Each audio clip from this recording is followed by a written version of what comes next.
प्यारे बच्चों नमस्कार। ये है आज कक्षा 10वीं का भूगोल का चैप्टर कराऊंगा मैं आपको, जिसका नाम है संसाधन एवं विकास। तो लगभग जितने भी मैं क्वेश्चन कराऊंगा आपको, ये मेरी गारंटी है कि इनसे बाहर आपको जो फाइनल पेपर बोर्ड के एग्जाम होते हैं उनसे बाहर एक भी नहीं मिलेगा, और सब लगभग आए हुए हैं कई कई बार बोर्ड के एग्जाम में। तो ध्यान से पढ़िएगा।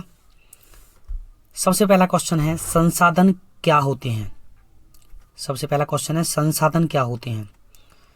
तो जो लाइन बनेगी, हमारे पर्यावरण में पाई जाने वाली प्रत्येक वस्तु जो हमारे लिए उपयोगी है संसाधन कहलाती है।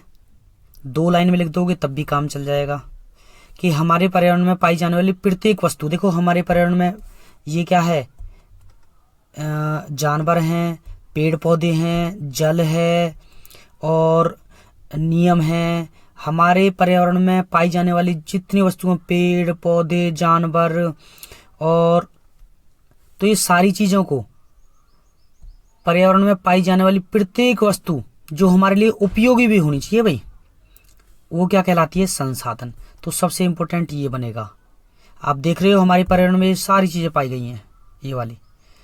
तो हमारे पर्यावरण में पाई जाने वाली सारी वस्तु जो हमारे लिए उपयोगी हो, ध्यान रखना ये लाइन रखनी है, उपयोगी हो, संसाधन कहलाती है।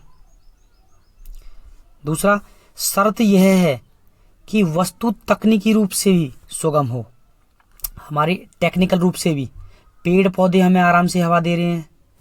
आर्थिक रूप से उपयोगी, आर्थिक का मतलब भाई लकड़ियों से हम फर्नीचर बनाते हैं, लकड़ियों से हम पानी के जहाज बनाते हैं, लकड़ियों से बहुत से ऐसे काम होते हैं जिनसे हमारी रोजी रोटी चलती है। तो आर्थिक रूप से भी उपयोगी होने चाहिए। सांस्कृतिक रूप से मान्य हो, नदियां, झरने, पेड़ पौधे, ये हमारी संस्कृति में भी तो हैं। तो सांस्कृतिक रूप से भी मान्य होने चाहिए। तो ये इन बातों का और ध्यान रखना कि तकनीकी, आर्थिक और सांस्कृतिक रूप से उपयोगी और मान्य होने चाहिए। ये 2 नंबर का क्वेश्चन आएगा या 3 में आएगा। ये 2 या 3 नंबर का क्वेश्चन आएगा, 6 नंबर में नहीं आएगा।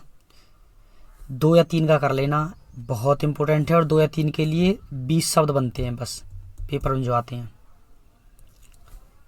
तो बहुत आसान क्वेश्चन है। एक बार वीडियो को और दोबारा पॉज करके प्ले करके देख लेना। संसाधन क्या होते हैं, बिल्कुल सिंपल बता दिया मैंने। हमारे पर्यावरण में पाई जाने वाली प्रत्येक वस्तु जो हमारे लिए उपयोगी है, पानी, जल, इन्हें संसाधन कहलाते हैं। करना ये याद है आपको, मैं जो बता रहा हूँ वो एक्स्ट्रा बता रहा हूँ आपको, करना ये याद है। लेकिन वो मान्य होनी चाहिए कैसे, सांस्कृतिक रूप से, आर्थिक और तकनीकी रूप से। नेक्स्ट क्वेश्चन है नवीकरणीय और अनवीकरणीय संसाधनों में अंतर स्पष्ट कीजिए। तो नवीकरणीय कौन से होते हैं, नवीकरणीय जो नया बन जाए, जैसे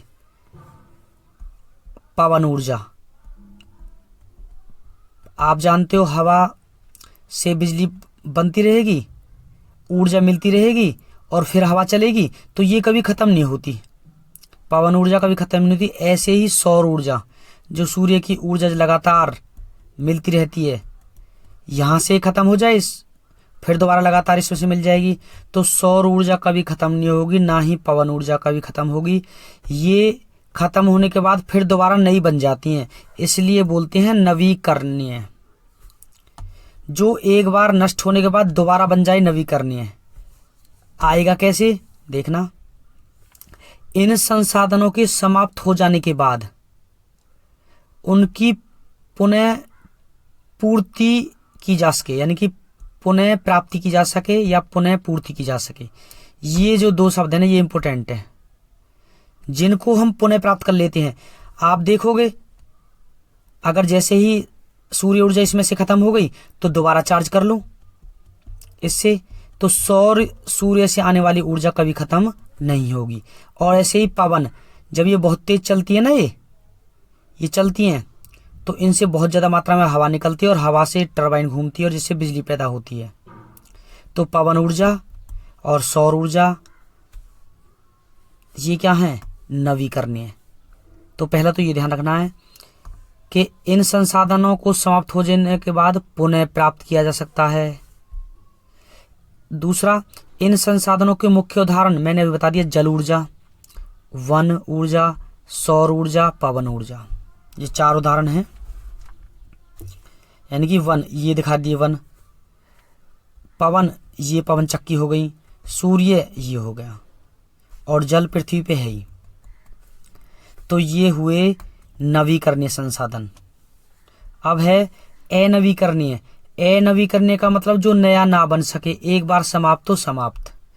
जैसे कोयला, अगर कोयले में से आग निकलने के बाद, जैसे प्रेस करने वाला अगर कोयले को फूंक देता है, कोयले से खत्म हो जाता, तो दोबारा हम उसमें एनर्जी पैदा नहीं कर सकते।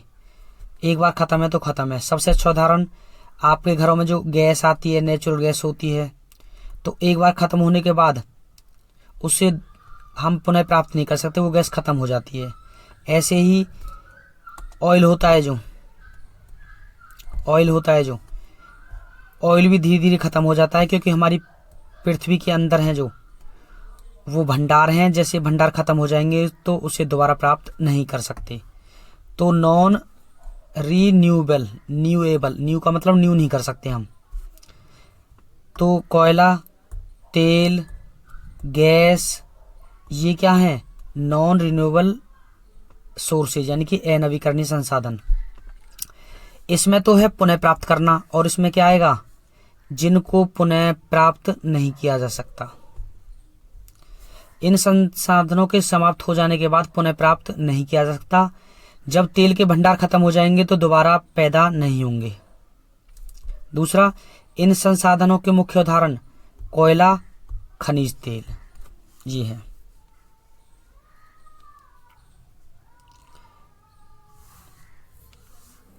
तो ये है नवीकरणीय या अनवीकरणीय, देख लेना आप। नेक्स्ट क्वेश्चन है, सतत पोषणीय आर्थिक विकास का क्या अर्थ है। सतत पोषणीय यानी कि सतत मीन्स कंटिन्यू, पोषणीय का मतलब पोषण मिलता रहे, हमेशा पोषण मिलता रहे। आर्थिक विकास, तो यह है सतत पोषणीय आर्थिक विकास से अभिप्राय है, ऐसे विकास से है, ये एक ऐसा विकास से है जिससे पर्यावरण को क्षति न पहुंचे, जिससे पर्यावरण को क्षति नहीं पहुंचे। इसके अतिरिक्त संसाधनों का उपयोग इस प्रकार हो कि हमारी आवश्यकताओं के साथ साथ आने वाली पीढ़ियों के उसका लाभ उठा सके। जैसे ध्यान हो तो आपको बार बार कहते हैं जल बचाओ, क्यों, आने वाली पीढ़ी भी उसका लाभ उठा सके। अगर हम अभी वेस्ट कर देंगे, जहां एक बाल्टी से नहाना चाहिए हम 10 बाल्टी से नहाते हैं, समरसीबल के पानी को वेस्ट करते हैं, तो आने वाली पीढ़ी, प्यारे बच्चों, वो क्या यूज करेगी। तो नीचे वाली लाइन देखो, संसाधनों का उपयोग इस प्रकार हो कि हमारी आवश्यकताओं के साथ साथ आने वाली पीढ़ियों को भी लाभ मिल सके। संसाधनों का उपयोग इस प्रकार करो कि आने वाली पीढ़ियों को भी लाभ मिल सके।